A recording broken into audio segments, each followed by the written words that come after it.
हां बरोबर, नातू आहे. सॉरी. Roll sir.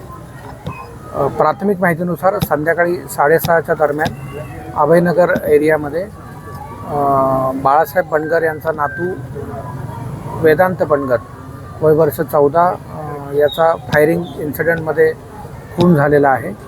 आरोपी हे एका गाडीमध्ये आले. साधारणतः 4 आरोपी होते असं सांगण्यात येतं.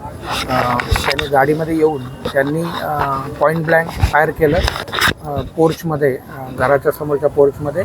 उजव्या डोळ्यात गोळी झाल्यामुळे त्याचा मृत्यू झालेला आहे. पुढील तपास संजयनगर पोलीस स्टेशन करत आहे.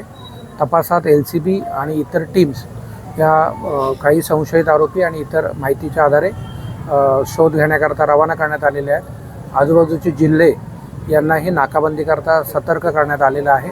पुढील तपास सांगली पोलीस करत आहेत. त्याच्यामध्ये प्रथमदर्शनी काहीतरी व्यावसायिक रायव्हलरी होती असं प्रथमदर्शनी लक्षात येते, परंतु अजूनही फिर्याद होणं बाकी आहे. फिर्यादच्या आधारे आणि इतर तपासातच मोटिव्ह लक्षात येईल, परंतु प्रथमदर्शनी तसं लक्षात येत आहे.